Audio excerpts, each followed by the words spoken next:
नेपाललाई बिर्सेर एकताबद्ध भई मध्यावधि निर्वाचनको तयारीमा जुट्न प्रधानमन्त्री केपी शर्मा ओलीको आह्वान। सत्तापक्षकै नेताहरूले चारैतिरबाट घेराबन्दीमा पारेपछि प्रतिनिधि सभा विघटन गरिएको स्पष्टीकरण। नेपाललाई विश्व बैंकले करिब 9.5 अर्ब ऋण सहायता दिने। ऋण रकम कोभिड पछिको आर्थिक पुनरुत्थानका लागि ग्रामीण उद्यम र आर्थिक विकासमा खर्च गरिने। र राजनीतिक अन्योन्यताका कारण त्रसित बनेका शेयर लगानीकर्ताको मनोविज्ञान बिस्तारै सुधार हुँदै। उतार चढाव बीच सोमबार परिसूचकमा दोहोरो अङ्कको सुधार। कारोबार रकम भने 6 अर्बमा सीमित। हामी छौं पल पल तपाईसँग, हिमाल पहाड तराईसँग, साथ छ हाम्रो बढ्ने कदमलाई। सलाम छ ती पोरखी हातहरूलाई, जिन्दगी सजाइदिन्छौँ हामी, हर सासको साथी बन्छौँ हामी। सुरक्षा अनि समृद्धि प्राण छ हाम्रो, हर आफू पनि बचाऊ, अरूलाई पनि बचाऊ। आजै नेपाल लाइफमा जीवन बिमा गरौँ। हामी हौं नेपाल लाइफ। नेपाल लाइफ, किनकि जीवन अमूल्य छ।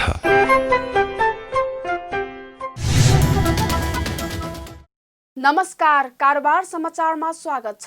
अब समाचार विस्तारमा। प्रधानमन्त्री केपी शर्मा ओलीले मध्यावधि निर्वाचनको तयारीमा जुट्न आह्वान गर्नुभएको छ। प्रतिनिधि सभा विघटन गरेर वैशाख 17 र 27 गते 2 चरणमा आम निर्वाचन गर्ने घोषणा गरेको भोलिपल्टै सोमबार देशवासीको नाममा सम्बोधन गर्दै प्रधानमन्त्री ओलीले निर्वाचनको तयारीमा जुट्न आह्वान गर्नुभएको हो। उहाँले निर्वाचनमा जाँदा संविधान अप्ठ्यारोमा पर्छ, लोकतन्त्र सङ्कटमा पर्छ र मुलुक अस्थिरतातर्फ धकेलिन्छ भनेर चलाउन खोजेका प्रचार र भ्रमहरू निराधार भएको भन्दै राजनीतिक स्थिरताको प्रत्याभूति गर्ने निर्णायक तत्त्व जनताको अभिमत भएकोले कुनै कुरामा नअल्मली आम निर्वाचनको तयारीमा जुट्न आह्वान गर्नुभयो। निर्वाचनमा जाँदा संविधान अप्ठ्यारोमा पर्छ, लोकतान्त्रिक गणतन्त्र सङ्कटमा पर्छ र मुलुक अस्थिरतातर्फ धकेलिन्छ भनेर चलाउन खोजिएका प्रचार या फिजाउन खोजिएका आशंका र भ्रमहरू निराधार छन्।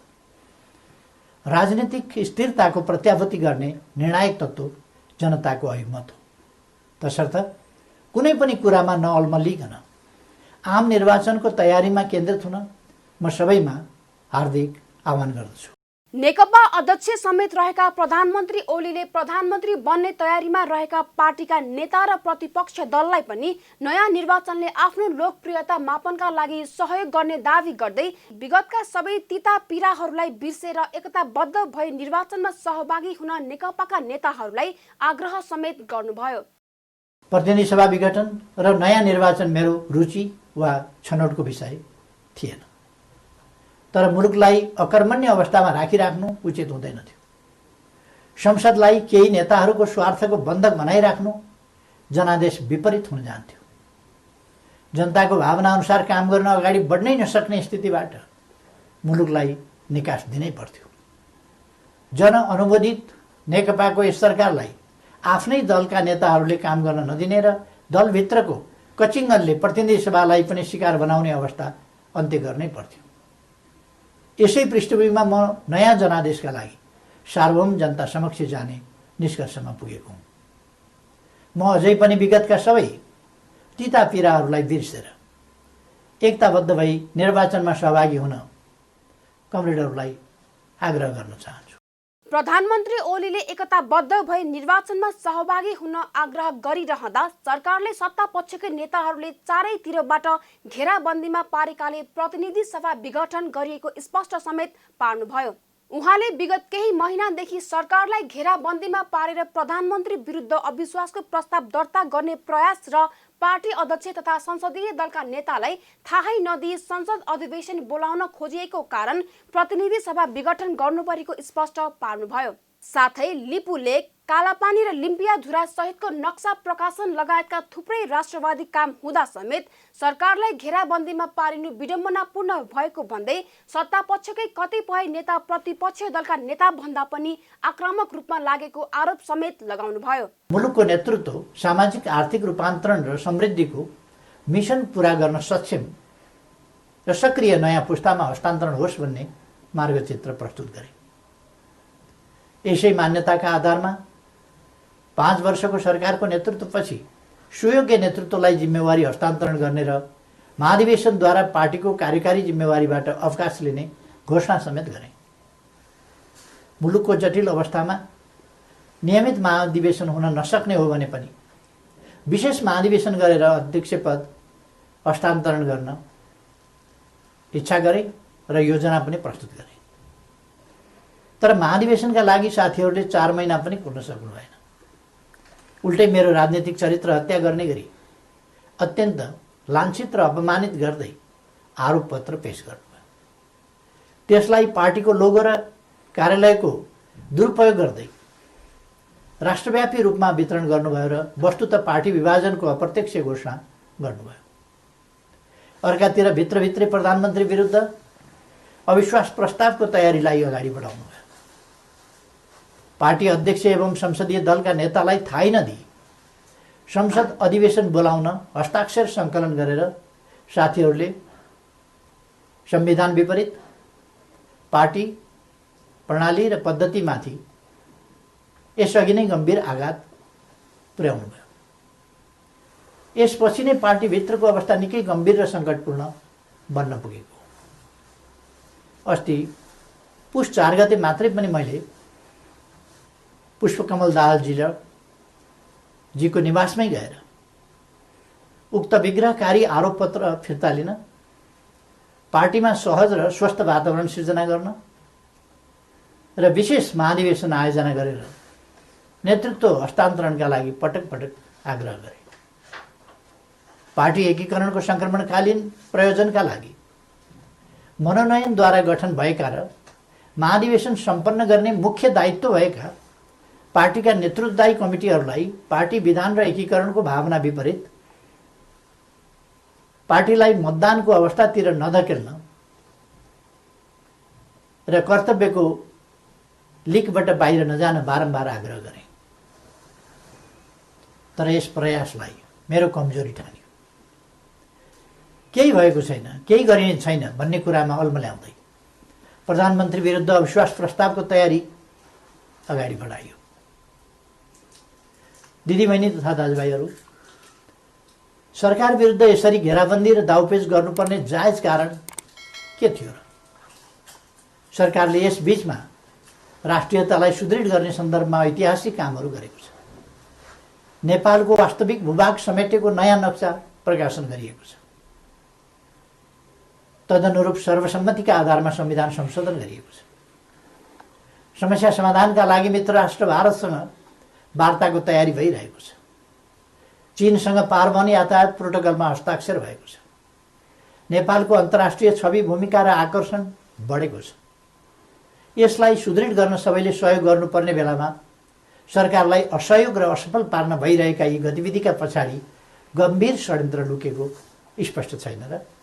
प्रधानमन्त्री ओलीले थुप्रै प्रतिकूलताका बावजुद नेपालले गएको 3 वर्षमा उल्लेख्य उपलब्धि हासिल गरेको भन्दै प्राय सबै जसो विकास सूचकाङ्कहरूमा नेपालले प्रगति गरेको र कतिपय क्षेत्रमा फड्को नै मारेको दाबी समेत गर्नुभयो। नेकपा अध्यक्ष पुष्पकमल दाहाल र वरिष्ठ नेता माधव नेपाल समूहले बानेश्वरमा गरेको सांसदहरूको भेलाले संसद बैठक बोलाउन माग गर्ने निर्णय गरेको छ। भेलाले प्रतिनिधि सभा विघटन गर्ने प्रधानमन्त्री र राष्ट्रपतिको कदमलाई अस्वीकार गरेको घोषणा गर्दै संसदको नियमित अधिवेशन बोलाउन माग गरेको हो। सोमबार संसदीय संसद भवन नयाँ बानेश्वरमा भएको प्रतिनिधि सभाका 90 र राष्ट्रिय सभाका 24 जना सांसदको भेलाले प्रतिनिधि सभा विघटन गर्ने प्रधानमन्त्रीको कदम र राष्ट्रपतिले दिएको स्वीकृतिलाई अस्वीकार गर्ने निर्णय गर्दै संसद बैठक बोलाउन माग गर्ने निर्णय गरेको छ। बैठकले बुधबारलाई पुनः संसदीय दलको बैठक बोलाउने निर्णय समेत गरेको छ। नेपाल कम्युनिस्ट पार्टी नेकपालाई गत आम निर्वाचनमा नेपाली जनताले दिएको मत प्रकट गरेको विश्वास र पार्टीको सिद्धान्त, नीति र प्रक्रियालाई कुल्चिँदै प्रधानमन्त्री तथा संसदीय दलका नेता केपी शर्मा ओलीले स्वेच्छाचारी किसिमले हठात प्रतिनिधि सभाको कथित विघटन गर्ने कार्यको यो बैठक भर्सना गर्दै निन्दा गर्दछ। नेपालको संविधानमा भएको प्रतिनिधि सभा विघटन गर्न नसकिने स्पष्ट व्यवस्थाको विपरीत प्रधानमन्त्रीले जनमतको अपमान हुने तथा देशलाई अनिश्चयको भुमरीतर्फ धकेल्ने गरी गरेको प्रतिनिधि सभाको विघटनको सिफारिसलाई संविधानको संरक्षण गर्नुपर्ने संवैधानिक कर्तव्य भएका राष्ट्रपति समेत त्यसतर्फ कुनै संवेदनशील नरहेको प्रति यो संसदीय दल विरोध गर्दछ। उहाँको कार्यलाई अस्वीकार गर्दछ। संविधान बमोजिम संसदको अधिवेशन बोलाउनु पर्ने समय भइसकेकोले संसदको अधिवेशन अविलम्ब आह्वान गर्न यो बैठक माग गर्दछ। नेपालको संविधान बमोजिम प्रतिनिधि सभालाई विघटन गर्ने अधिकार प्रधानमन्त्रीलाई रहेको छैन। प्रधानमन्त्रीको प्रतिनिधि सभाको कथित विघटन गर्ने कदम र राष्ट्रपतिको स्वीकृतिलाई अस्वीकार गर्दै प्रतिनिधि सभाको नियमित कार्य अगाडि बढाइनुपर्छ भनी यो बैठक जोरदार माग गर्दछ। प्रधानमन्त्री कमरेड केपी शर्मा ओलीको प्रतिनिधि सभा विघटन गर्ने निर्णय, उहाँको मन्त्री परिषदले गरेको निर्णय असंवैधानिक हो। संविधानमा त्यस्तो कुनै पनि प्रावधान छैन। प्रतिनिधि सभा विघटन गर्न सक्ने अधिकार अहिलेको अवस्थामा रहनुभएको प्रधानमन्त्रीको हातमा छैन। त्यसको निम्ति निश्चित प्रावधानहरू छन्।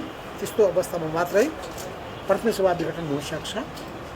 अहिले उहाँ अल्पमतमा परिसकेको यो अवस्थामा अनि हिजो संविधानको जुन निर्माण गर्दाखेरिको जुन स्पिरिट हो, जुन तर्क हो, जुन व्याख्या हो, हामीले ल्याएको जुन अहिलेको जुन व्यवस्था छ, त्यो व्यवस्थाको आफ्नैपन हो, ती सबैका विरुद्धमा भएको हुनाले यो निर्णय असंवैधानिक छ, यो अलोकतान्त्रिक पनि छ, यो निरङ्कुश तरिकाको अवलम्बन गरिएको पनि छ। त्यस हुनाले यसको हामी घोर विरोध गर्दछौँ। यसअघि नेकपाले प्रधानमन्त्री समेत रहेका ओलीलाई अनुशासनको कारबाही गर्ने सम्बन्धी निर्णय निर्वाचन आयोगलाई जानकारी गराएको छ। नेकपा स्थायी कमिटी सदस्य लीलामणि पोखरेलले सोमबार आयोग पुगेर कारबाही सम्बन्धी पत्र दर्ता गर्नुभएको हो। यता नेपाल कम्युनिस्ट पार्टी नेकपा अध्यक्ष तथा प्रधानमन्त्री ओलीले पनि केन्द्रीय कमिटीको बैठक बोलाउनु भएको छ। सोमबार नेकपाका अर्का अध्यक्ष दाहाल र वरिष्ठ नेता नेपाल समूहले मंगलबार दिउँसो केन्द्रीय कमिटीको बैठक बोलाएकोमा ओलीले भने बिहान बोलाउनु भएको हो। यसअघि सोमबार बालुवाटारमा प्रधानमन्त्री ओलीले आफू निकटका विघटित प्रतिनिधि सभा सदस्यहरूसँग बालुवाटारमा छलफल गर्नुभएको थियो। सो क्रममा उहाँले सरकारले गरेको राम्रो कामको प्रचार प्रसार र संसद विघटनको निर्णयको पक्षमा उभिँदै ताजा निर्वाचनमा जान नेताहरूलाई निर्देशन दिनुभएको निवर्तमान सांसद निरुदेवी पालले जानकारी दिनुभयो।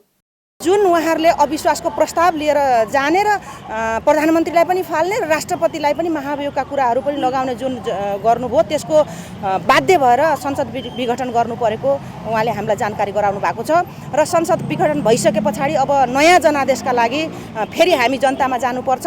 जनतासँग हामीले जनतालाई 5 वर्षका लागि मत मागेका थियौँ, तर 5 वर्ष अगावै संसद विघटन भयो। त्यसको कारणसहित हामी जनतामा जानेछौँ, जनतासँग क्षमा याचना गर्नेछौँ र हामीले राम्रो पवित्र उद्देश्यका साथ गरिएको यो संसद विघटनलाई जनताका सामु गएर जनतासँग क्षमा याचना गर्दै फेरि पनि हामी मत माग्नेछौँ।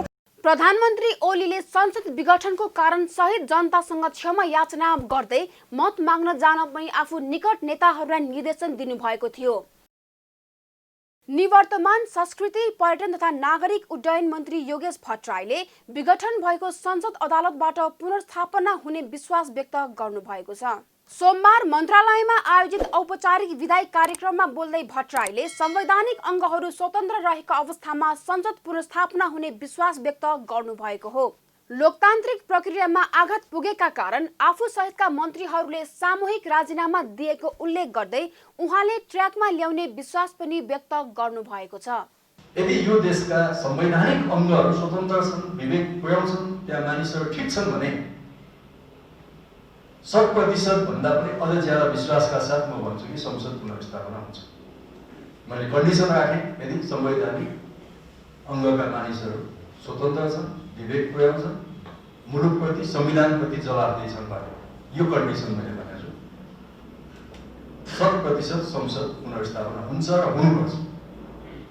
त्यो नै हाम्रो लोकतन्त्रको विजय हुन्छ, संविधानको रक्षा हुन्छ र राजनीतिक दलहरूको पनि हित त्यसैमा छ। मलाई लाग्छ हिजो जुनसुकै कारणले यो निर्णयमा पुगे पनि निर्णयकर्ताहरू पनि एकपल्ट ठन्डा दिमागले सोच्छन् भन्ने मलाई लाग्छ। भट्टराईले प्रधानमन्त्री केपी शर्मा ओलीले संसद विघटनको प्रस्ताव गर्दा आफूहरूले रोक्ने धेरै प्रयास गरे पनि सम्भव नभएको पनि बताउनुभयो। साथै उहाँले गएको आर्थिक वर्षमा आफ्नो नेतृत्वमा रहेको मन्त्रालयले हवाई पूर्वाधारको क्षेत्रमा क्रान्ति ल्याएको दावी गर्दै सबैभन्दा धेरै काम गर्ने मन्त्रालयको रूपमा स्थापित गर्न सफल भएको समेत बताउनुभयो। भट्टराईको विदाईमा मन्त्रालयका सचिव यादव कोइरालाले नेपाली ढाका टोपीका साथै फूल गुच्छा र मायाको चिनो दिएका छन्। मन्त्रालयका अन्य कर्मचारी, युनियन कर्मचारी संगठनका पदाधिकारी लगायतका व्यक्तिहरूले समेत मन्त्री भट्टराईलाई ससम्मान विदाई गरेका छन्। गत आइतबारको विकसित राजनीतिक घटनाक्रमसँगै मन्त्री भट्टराई सहित 7 जना मन्त्रीले आइतबार नै आफ्नो राजीनामा दिनुभएको हो। नेपाललाई विश्व बैंकले करिब 9 अर्ब 50 करोड रुपैयाँ ऋण सहायता दिने भएको छ। विश्व बैंकले ग्रामीण उद्यम र आर्थिक विकास परियोजनाका लागि करिब 8 करोड अमेरिकी डलर अर्थात् 9 अर्ब 50 करोड रुपैयाँ बराबरको ऋण सहायता दिने भएको हो। ऋण सहायता सम्बन्धी सम्झौता पत्रमा सोमबार हस्ताक्षर भएको छ। अर्थ मन्त्रालयका सचिव शिशिर कुमार ढुङ्गाना र विश्व बैंकका तर्फबाट मालदिप्स, नेपाल र श्रीलङ्काका लागि राष्ट्रिय निर्देशक फरिज हदाद जरुसले हस्ताक्षर गर्नुभयो। सम्झौता अनुसार ऋण रकम ग्रामीण कृषि उत्पादनको बजार पहुँच र ग्रामीण उद्यमशीलताको प्रवर्धन गर्दै कोभिड महामारी पछिको आर्थिक पुनरुत्थानलाई अभिवृद्धि गर्न प्रदेश 1, प्रदेश 2, बागमती प्रदेश, गण्डकी प्रदेश, लुम्बिनी प्रदेश र सुदूरपश्चिम प्रदेशका मुख्य आर्थिक कोरिडोरमा परिचालन हुनेछ।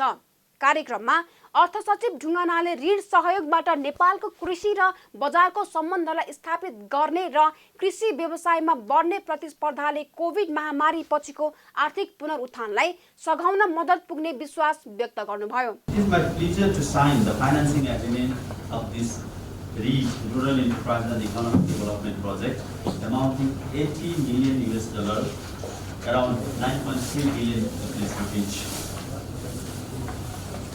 As my colleague Sri Krishnaji as well as my colleague Paris has already told that this project will focus on 5 economic corridors covering province number 1, 2, Bagmati, Gandaki, Lumbini as well as Sudur-Paschim province to create opportunities for successful linkages activities of the rural entrepreneurship through agricultural development and the access to the market for those agricultural products that is being produced in those provinces. It will work with provincial and local governments, which is basically the working implementing modalities has been identified as with the joint collaboration with the sub-national governments too. Intermediary organizations and small and medium enterprises to build capacity in the agriculture sector. The project is also financed investment in municipal agriculture centers and value chain infrastructures to ensure the availability of inputs for farming as recovery actions from COVID-19. In this point, I would like to recall the budget speech where we have also focuses for those agriculture-related infrastructures in the rural municipalities, and we have focused on those provisions that will also give for the improved seed distribution mechanism through these infrastructures too. I think it will be also supported from this project. परियोजना कार्यान्वयनमा आएसँगै ग्रामीण उत्पादक समूहहरू र बजार बीच उत्पादनशील साझेदारीको सहजीकरण गर्दै मूल्य अभिवृद्धि तथा रोजगारी अभिवृद्धि गर्ने विश्वास गरिएको छ। यस्तै उच्च मूल्यका आन्तरिक र अन्तर्राष्ट्रिय बजार मूल्य श्रृङ्खलाको विकास गर्दै बजार श्रृङ्खलामा दीर्घकालीन समावेशीकरणलाई बढाउने समेत विश्वास गरिएको छ। चीनी मिलबाट आफूहरूले पाउनुपर्ने भुक्तानी दिलाइदिने जिम्मेवारी सरकारले नलिँदासम्म आन्दोलन जारी राख्ने उखु किसानहरूले बताएका छन्। उखुको बक्यौता रकम नपाएको भन्दै काठमाडौँको माइतीघर मण्डलामा प्रदर्शन गरिरहेका उखु किसानहरूले चीनी मिल सञ्चालकबाट बक्यौता रकम भुक्तानी दिलाइदिने जिम्मेवारी सरकारले नलिएसम्म आन्दोलन जारी राख्ने बताएका हुन्। चिनी मिल सञ्चालक र सरकारले पटक पटक झुटो आश्वासन दिएकाले यसपटक सरकारले मिति तोकेर भुक्तानीको जिम्मा लिए मात्र आन्दोलनको स्वरूप फेर्न सकिने किसानहरूले बताएका हुन्।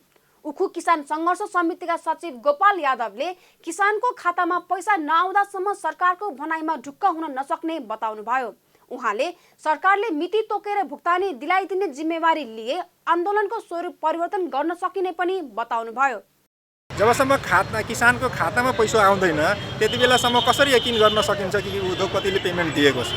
त्यसले गर्दा त्यो उद्योगपतिले भन्दैमा सरकारले भन्दैमा सरकार र उद्योगपतिको मिलोमतोमा अहिलेसम्म यो स्थिति भएको हो। त्यसले गर्दा यो दुईटैको भनाइलाई यकिन गर्नको लागि किसानको खातामा पैसा आउनुपर्छ अनि मात्र हामी यकिन गर्छौँ। उखुको बक्यौता रकम नपाएको भन्दै किसानहरू गत एक सातादेखि काठमाडौँ केन्द्रित आन्दोलनमा रहेका छन्। यसपटक निर्णायक आन्दोलन गर्ने अठोटका साथ आएका किसानहरू पुरै बक्यौता भुक्तानी भएपछि मात्रै घर फर्किने अडानमा छन्। राजनीतिक अन्योलताका कारण त्रसित बनेका लगानीकर्ताको मनोविज्ञान बिस्तारै सुधार हुने क्रममा देखिएको छ। साताको पहिलो दिन अर्थात् आइतबार सरकारले प्रतिनिधि सभा विघटन गरेर आम निर्वाचनमा जाने निर्णय गरेको दिन झण्डै 100 अङ्कले घटेको बजार सोमबार भने सुधारिएको छ। सोमबार शेयर बजार मापन गर्ने नेप्से परिसूचक 30.33 अङ्कले बढेर 1965.96 अङ्कमा पुगेर बन्द भएको छ। पटक पटकको उतार चढावका बावजुद सोमबार नेप्से परिसूचक दोहोरो अङ्कले बढेर बन्द भएको हो। नेप्से परिसूचकमा सुधार देखिए पनि कारोबार रकम भने घटेको छ। आइतबार 9 अर्ब रुपैयाँ माथि कारोबार भएकोमा आज 6 अर्ब 70 करोड रुपैयाँ बराबरको मात्र शेयर किनबेच भएको छ। 202 कम्पनीको 1 करोड 23 लाख किता शेयर किनबेच हुँदा उक्त रकम बराबरको कारोबार भएको हो। बजारमा अन्तिम समयमा पुग्दा व्यापार, होटल र म्युचुअल फन्ड बाहेकका सबै उपसूचक हरियो भएका छन्। उत्पादन र जीवन बीमा समूहको परिसूचक सर्वाधिक बढेको छ। उतार चढाव पूर्ण रहेको शेयर बजारमा नेपाल लाइफ र नेपाल पुनर्बीमा कम्पनीको सर्वाधिक कारोबार भएको छ। नेपाल लाइफको 72 करोड रुपैयाँको शेयर किनबेच हुँदा पुनर्बीमा कम्पनीको 57 करोड, एनआइसी एसिया बैंकको 44 करोड, नविल बैंकको 31 करोड र हिमालयन डिस्टिलरीको 27 करोड रुपैयाँको शेयर किनबेच भएको छ। सोमबार 123 वटा कम्पनीको शेयर मूल्य बढेको छ भने 38 वटा कम्पनीको मूल्य घटेको छ। 14 वटा कम्पनीको शेयर मूल्य भने स्थिर रहेको छ। कारोबार समाचारमा अब सुन चाँदी र तरकारीको थोक मूल्य तथा विदेशी विनिमय दर सम्बन्धी जानकारी।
अघि अहिलेसम्मका प्रमुख समाचार फेरि एकपटक। विगतलाई बिर्सेर एकताबद्ध भई मध्यावधि निर्वाचनको तयारीमा जुट्न प्रधानमन्त्री केपी शर्मा ओलीको आह्वान। सत्तापक्षकै नेताहरूले चारैतिरबाट घेराबन्दीमा पारेपछि प्रतिनिधि सभा विघटन गरिएको स्पष्टीकरण।